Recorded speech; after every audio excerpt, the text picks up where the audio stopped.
आज हमारा टॉपिक है रिसोर्स। सबसे पहले हम जानेंगे कि रिसोर्स होता क्या है। कोई भी चीज जो हमारे इन्वायरमेंट में अवेलेबल है और वो हमारे नीड को सेटिस्फाई करता है, उसे हम रिसोर्स बोलते हैं। इसके अंदर कुछ ऐसे कैरेक्टरिस्टिक्स होने जरूरी हैं, जैसे वो टेक्नोलॉजिकली एक्सेसिबल होना चाहिए, यानी कि कोई भी जो वस्तु है उसको हम टेक्नोलॉजी की मदद से हम वैल्यू दे सकते हैं, वो रिसोर्स बन सकता है। सेकंड है इकोनॉमिकली फीजिबल होना चाहिए, यानी कि वो हमारे एफोर्डेबल होना चाहिए, यानी कि जितना हम पैसा इन्वेस्ट कर रहे हैं उससे ज्यादा का वैल्यू होना चाहिए। और थर्ड है कल्चरली एक्सेप्टेबल होना चाहिए। कोई भी चीज जो हमारा कल्चर, हमारा समाज जो है, सोसाइटी है, वो एक्सेप्ट करे एज ए रिसोर्स, तो वो क्या हो जाएगा, रिसोर्स का ये सारी की सारी क्या है, कैरेक्टरिस्टिक्स हैं। एग्जाम्पल एग्जाम्पल बहुत इजी है, जैसे forest, water, mineral, animals, energy, ये सारे सारे रिसोर्स के एग्जाम्पल हैं। होता क्या है कि जो रिसोर्स है उसका हमारी लाइफ में इंपॉर्टेंस क्या है, हमारी लाइफ में इंपॉर्टेंस है कि वो हमारे बेसिक नीड्स को फुलफिल करता है। रिसोर्स हमारी इकोनॉमिक डेवलपमेंट को सपोर्ट करता है, इकोनो जो हमारा इकोलॉजिकल बैलेंस है उसको मेंटेन करता है, हमारी लाइफ को, हमारी क्वालिटी ऑफ लाइफ को इम्प्रूव करता है और हमारे सस्टेनेबल फ्यूचर को इंश्योर करता है।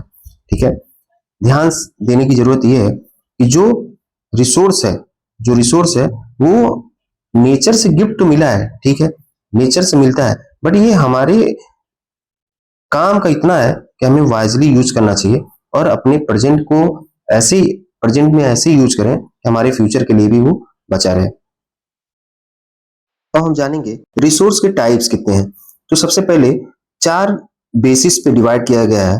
तो पहला बेसिस है on the basis of origin. तो रिसोर्स ओरिजिन के बेस पे 2 टाइप में बांटा गया, एक है बायोटिक, एक है अबायोटिक। बायोटिक मतलब अगर वो लिविंग थिंग्स है तो उसको बायोटिक बोलते हैं, नॉन लिविंग थिंग्स है तो अबायोटिक बोलते हैं।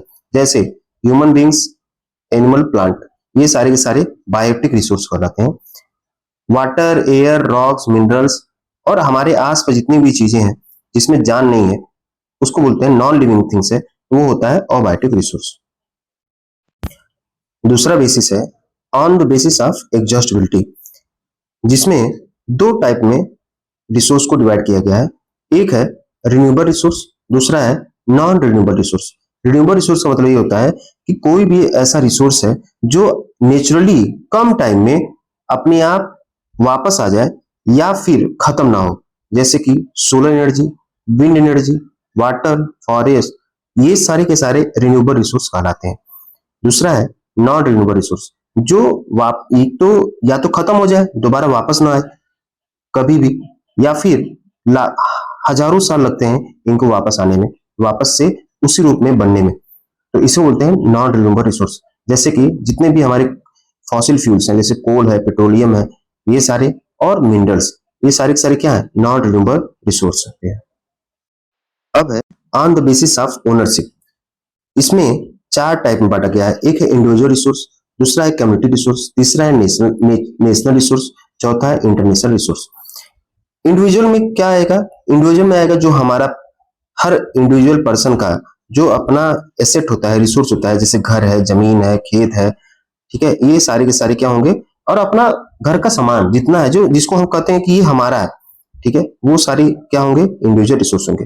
कम्युनिटी रिसोर्स का मतलब होता है कि जैसे जो हमारी कम्युनिटी है, हमारे आसपास के लोगों द्वारा यूज किया जाता है, उसको बोलते हैं कम्युनिटी रिसोर्स। जैसे कि जो गांव का तालाब है, पार्क है, ग्रेजिंग लैंड है, और कम्युनिटी हॉल, प्लस जहां अंतिम संस्कार होते हैं, वो सारे सारे जगह जो होते हैं वो कम्युनिटी रिसोर्स के अंतर्गत आते हैं। तीसरा है नेशनल रिसोर्स। देखा जाए तो टेक्निकली जितने भी हमारे पॉलिटिकल बाउंड्री के अंदर जो भी चीज है वो सारे के सारे क्या है, नेशनल रिसोर्स ही होते हैं। ठीक है, और इसके अलावा भी अब ऐसे कर सकते हैं कि जो गवर्नमेंट के अंडर में है वो तो railway, road, forest, minerals, defence, लेकिन एक तरह से टेक्निकली देखा जाए तो पॉलिटिकल बाउंड्री के अंदर जितनी भी चीजें, इवन हमारा घर, हमारा खेत, हमारा जमीन भी नेशनल रिसोर्स के अंतर्गत आता है। इंटरनेशनल रिसोर्स में क्या आएगा, इंटरनेशनल रिसोर्स में वो सारे के सारे आएंगे जो किसी भी कंट्री के या नेशनल रिसोर्स के अंतर्गत नहीं आते हैं। जो कि इंटरनेशनल ऑर्गेनाइजेशन द्वारा मैनेज किए जाते हैं, उनसे बिलोंग होते हैं, वो सारे इंटरनेशनल रिसोर्स होते हैं। एग्जाम्पल ये है कि जो हमारा ओशियन है, समुद्र है, महासागर है, ठीक है, उसके बियॉन्ड तक 200 किलोमीटर तक, ठीक है, 200 किलोमीटर इसमें नहीं होगा, 200 ओशियनिक माइल्स बोलते हैं, वहां तक, ठीक है, ये सारे उसके बाहर इंटरनेशनल रिसोर्स के अंतर्गत आता है। और जैसे अंटार्कटिका भी हो गया, आउटर स्पेस हो गया, ये इंटरनेशनल रिसोर्स के अंतर्गत आते हैं। अब लास्ट बेसिस है on the basis of status of development. इसके अंतर्गत जो पहला आता है वो होता है पोटेंशियल रिसोर्स। इसमें ये होता है कि कोई भी रिसोर्स है, उसके अंदर पोटेंशियल है बट अभी फुली यूज नहीं हो रहा है।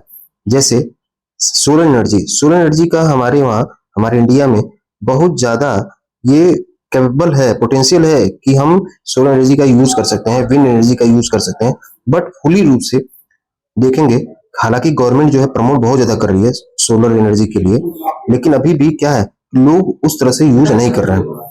सेकंड है डेवलप्ड रिसोर्स। डेवलप्ड रिसोर्स का मतलब ये है कि जो हमारा रिसोर्स है जिसके बारे में हम जानते भी हैं और उसका हम यूज भी करते हैं, जैसे मिनरल्स, फॉरेस्ट, इंडस्ट्रीज।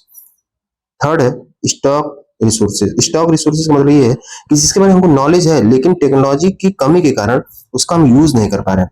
जैसे अगर वाटर को अलग अलग करने का टेक्नोलॉजी, अगर हमें हमें पता है कि वाटर में हाइड्रोजन और ऑक्सीजन दोनों है, लेकिन टेक्नोलॉजी की मदद, टेक्नोलॉजी नहीं है जो हाइड्रोजन और ऑक्सीजन को अलग अलग कर सके, ठीक है, तो उसको बोलते हैं स्टॉक रिसोर्सेज।